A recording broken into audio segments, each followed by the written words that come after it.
Oke, saudara sekalian, lagi ramai tentang Syahrini. Nah, Syahrini kan menyanyi lagu apa itu? Lenggak maju mundur, gimana? Maju mundur cantik, maju mundur cantik. Gimana dia punya lagu itu? Saya juga lupa sudah itu ya. Nah, ternyata ketika dia menyanyi lagu maju mundur cantik, akhirnya dia tergeletak atau tergelincir, dan pada saat sekarang dia melakukan apa yang dikatakan oleh teman-teman apologet Kristen itu, dia sudah menghina Yesus atau melakukan sebuah pelanggaran di sana.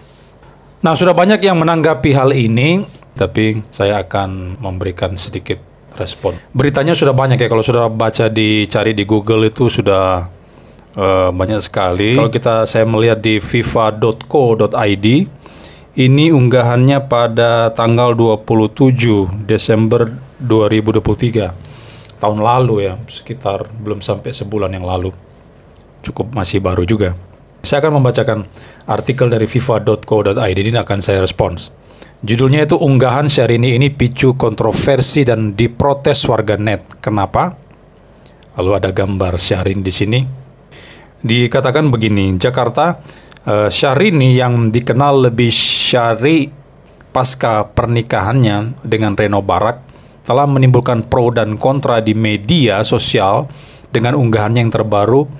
Unggahan ini membahas tentang Yesus sebagai Nabi Tuhan dari perspektif Islam dan perbedaan pandangannya dengan kepercayaan non-Muslim.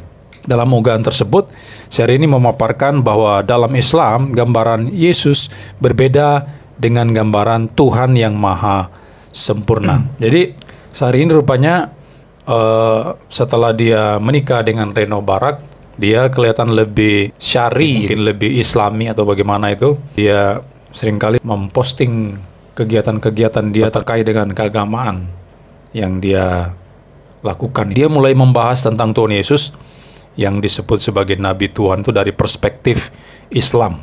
Nah, saya baca ya kalimatnya dia di storiesnya.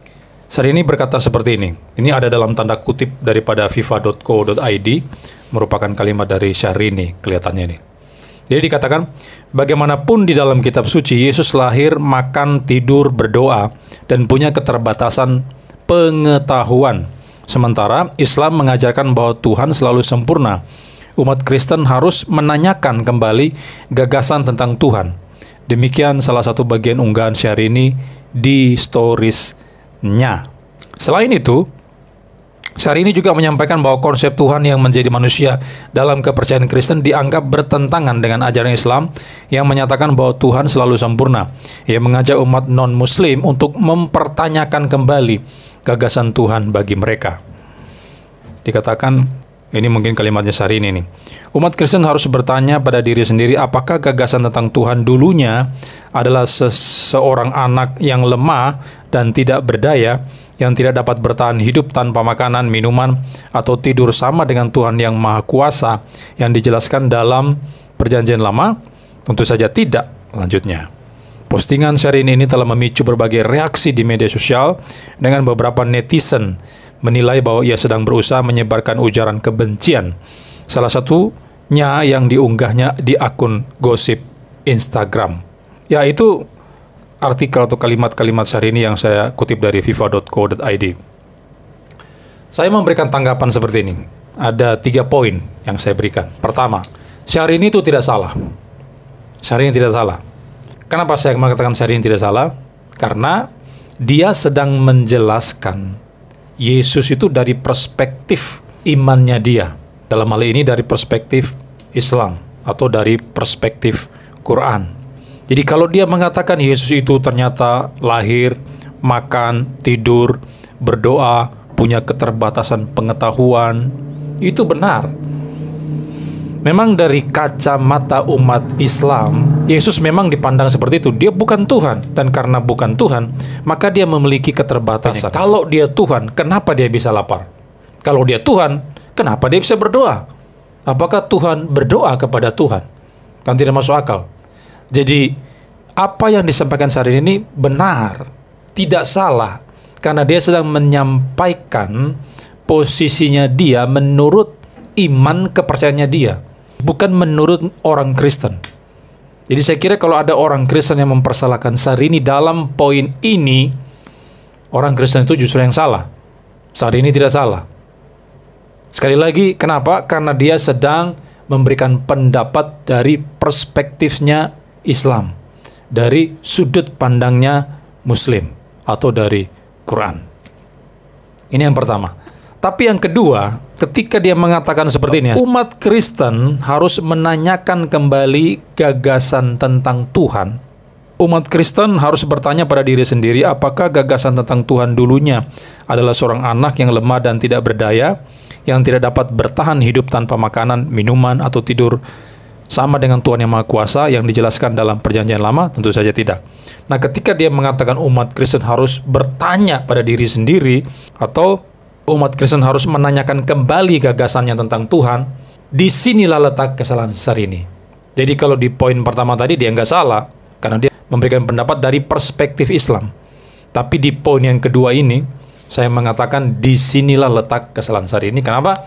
Karena dia mulai masuk kamarnya orang. Maksudnya dia mulai mengusik imannya orang lain.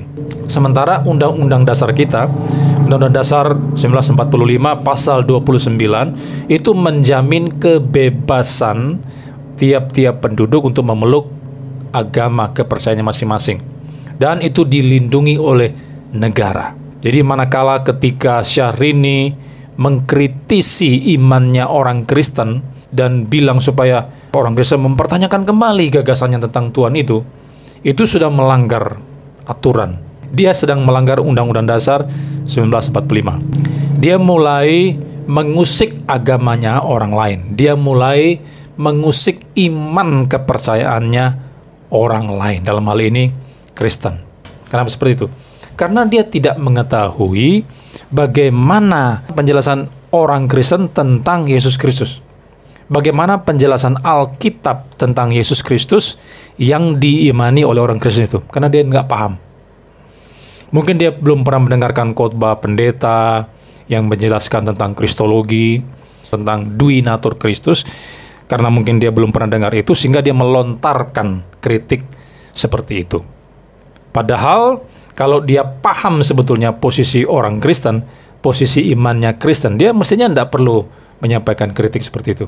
Dan ini sudah dijelaskan berkali-kali oleh para hamba Tuhan, para pendeta apologet Kristen tentang konsep dui natur daripada Kristus. Ada dua hakikat, dua natur di dalam satu pribadi Yesus. Kalau dia dikatakan makan, minum, tidur, lapar, bahkan mati di kayu salib, berdoa dan sebagainya, itu adalah aspek kemanusiaan Yesus. Sebagai manusia, dia memang bisa lapar, bahkan bisa mati. Tapi sebagai Tuhan, dia tidak bisa lapar, tidak bisa mati, tidak bisa tidur, tidak bisa haus, dan sebagainya. Mulanya, dia adalah Allah 100%. Yang saat ini perlu dengar ini. Mulanya, Yesus itu adalah Allah 100% tanpa kemanusiaan. Yohanes pasal 1, ayat 1. Lalu setelah dia menjadi manusia, di ayat 14 ya, firman itu menjadi manusia. Di ayat 1 tadi, firman itu adalah Allah. Lalu firman menjadi manusia. Allah itu menjadi manusia. Dan ketika Allah menjadi orang, dia ketambahan natur yang baru, yaitu manusia. Yang tadinya hanya Allah 100%, sekarang waktu dia menjadi orang, dia sekarang adalah Allah dan manusia sejati. Sehingga dia memiliki keterbatasan memang, karena Allah itu sedang merendahkan dirinya. Kenapa dia harus menjadi manusia? Karena dia ingin mati bagi manusia berdosa. Jadi itu tujuan kenapa Allah itu menjadi manusia, karena dia ingin menebus semua dosa manusia. Dia ingin mati di atas kayu salib, dan bagi mereka yang percaya kepada dia, dia akan diselamatkan. Termasuk Syahrini. Kalau Syahrini tidak mau percaya kepada Yesus yang sudah datang, yang sudah mati di atas kayu salib itu, maka Syahrini tidak bisa diselamatkan.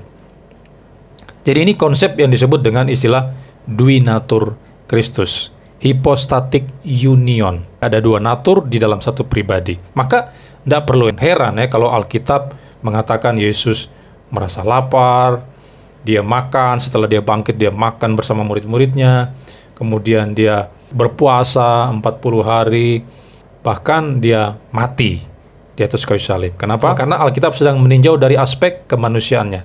Tapi kalau ditinjau dari aspek keilahiannya, dia adalah maha sempurna dong. Seperti pahamnya umat muslim, seperti yang dikatakan saat ini tadi. Allah itu maha sempurna, tidak ada keterbatasan di dalam diri Allah. Memang kita juga pahami begitu. Yesus maha sempurna sekaligus tidak sempurna. Yang maha sempurna adalah keilahiannya, tapi yang tidak sempurna adalah kemanusiaannya.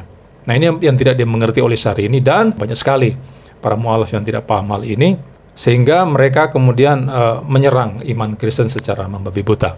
Nah, di titik ini dia menjadi salah. Kalau seandainya dia tidak menuliskan kata Kristen di dalam cuitannya itu, kalau dia tidak mengaitkan dengan iman Kristen, itu tidak masalah, karena dia sedang menyampaikan posisinya sebagai umat Islam. Tapi ketika dia menarik iman Kristen di dalam pernyataan, di dalam statementnya itu yang menjadi keliru.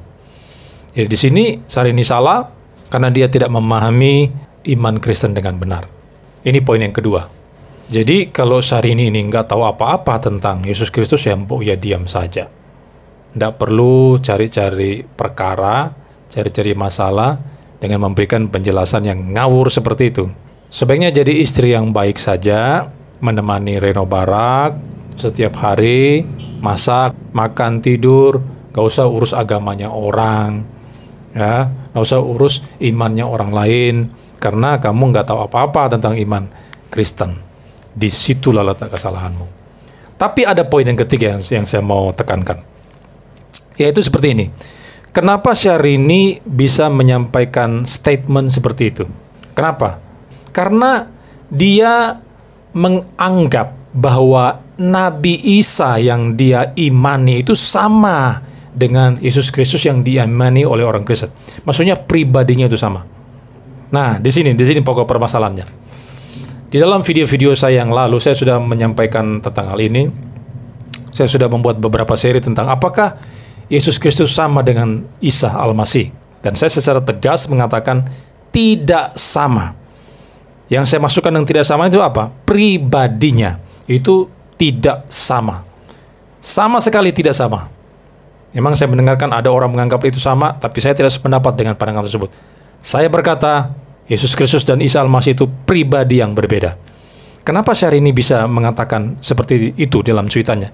Karena dia menyamakan. Sehingga ketika umat Kristen mengatakan Yesus itu lapar, atau Alkitab mengatakan Yesus itu mati di atas kayu salib, atau Yesus berdoa kepada Bapa di sorga. Lalu Syahrini, karena dia sudah mempunyai asumsi terlebih dahulu bahwa Isa itu sama dengan Yesus, sehingga dia menolak data Alkitab atau penjelasan yang diberikan oleh orang Kristen tentang Yesus Kristus. Dia tolak itu. Kenapa? Karena dia menganggap Isa dan Yesus itu pribadi yang sama. Nah, di sini masalahnya. Sehingga dia bisa munculkan kritikan seperti itu. Jadi, saya mau katakan di sini bahwa sudahlah kita menyamakan antara kedua pribadi itu ya. Saya pribadi dan banyak hamba-hamba Tuhan, para apologet Kristen, percaya bahwa Yesus Kristus di dalam Alkitab itu bukan pribadi yang sama dengan Isa Al-Masih di Quran. Sehingga kalau kita mempunyai pandangan seperti ini, kita tidak perlu heran dengan share ini. Dengan para mu'alaf, misalnya polemikus Islam, yang mengkritisi Yesus dikatakan orang Kristen dia adalah Tuhan, dia maha sempurna. Padahal faktanya Quran mencatat Yesus itu tidak sempurna. Kita tidak perlu heran karena mereka menyamakan kedua pribadi itu. Sehingga timbullah perdebatan-perdebatan yang tidak perlu terjadi terus-menerus antara Islam dengan Kristen. Sekali lagi, pangkal persoalannya itu karena mereka menyamakan antara pribadi Isa dengan pribadi Yesus. Itu satu pribadi bagi mereka. Jadi ada 3 poin yang saya soroti di sini. Pertama, Syahrini tidak salah ketika menyampaikan kritikan atau ketika menyampaikan statement bahwa Yesus lahir, makan, tidur, berdoa, dan karena itu dia punya keterbatasan pengetahuan. Nggak salah, karena itu dari perspektif Quran, dari perspektif Islam. Menjadi salah, poin kedua, ketika dia mengaitkan itu dengan imannya orang lain, dalam hal ini imannya orang Kristen. itu menjadi salah. Dia sudah salah masuk kamar, dia masuk kamar orang lain, bahkan dia melanggar aturan perundang-undangan, Undang-Undang Dasar 45 pasal 29. Negara menjamin kebebasan beragama. Ada agama-agama yang diakui di Indonesia, dan bukan hanya Islam diakui di Indonesia, tapi juga Kristen. Dan ketika Syahrini mempertanyakan iman Kristen, menurut saya dia sudah melanggar aturan Undang-Undang Dasar tersebut. Tapi yang ketiga, kenapa Syahrini mempunyai pendapat seperti itu? Karena dia menyamakan antara Isa dengan Yesus. Sekali lagi, kalau Syahrini punya pengertian yang benar, menurut saya yang benar itu adalah Yesus tidak sama dengan Isa. Sehingga waktu Quran menyatakan Yesus lapar, misalnya makan, haus, dan sebagainya, itu pribadi yang beda. Karena dia berbeda dengan Yesus Kristus di Alkitab, maka jelas saja ketika kedua kitab ini menceritakan atau mendeskripsikan keduanya itu secara berbeda, nggak perlu heran. Syahrini nggak perlu heran. Karena ini menunjuk pada dua pribadi yang berbeda.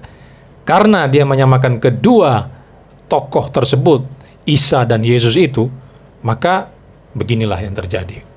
Jadi saya kira hal yang penting untuk saudara lakukan adalah mesti membedakan antara Isa dan Yesus, sehingga tidak muncul perdebatan-perdebatan yang tidak perlu seperti ini, seperti yang dilakukan Syahrini itu. Kalau saudara mau menyerang iman Kristen boleh, tapi pakai Alkitab sebagai dasarnya. Misalnya, kalau tidak salah Don Ditan mengatakan bahwa Yesaya 9 ayat 5 itu bukan nubuat untuk Yesus, tapi untuk Raja Hizkia. Boleh, silakan kritik itu berdasarkan teks Alkitab. Dan jangan pakai iman Anda, iman Islam, untuk mendefinisikan iman Kristen. Jangan pakai iman Quran untuk menjelaskan Yesus Kristus. Itu sebuah kekeliruan, karena Quran dan Alkitab itu dua kitab yang berbeda, bukan hanya berbeda, tapi bertentangan secara frontal. Kalau mau kritik Kristen, boleh, tapi pakai Alkitab. Jadi sekali lagi, ya sudahlah Syahrini, nggak usahlah urus-urus agamanya orang, nggak usah urus iman kepercayaan orang, jadilah istri yang baik, melayani Reno Barak, siapkan makanan dia, atau kalau mau nyanyilah, karena profesimu itu sebagai penyanyi, engkau bukan seorang teolog, karena tidak mengerti apa-apa tentang iman Kristen, jadi jangan menyampaikan atau melontarkan pernyataan-pernyataan yang mempermalukan dirimu sendiri, Syahrini.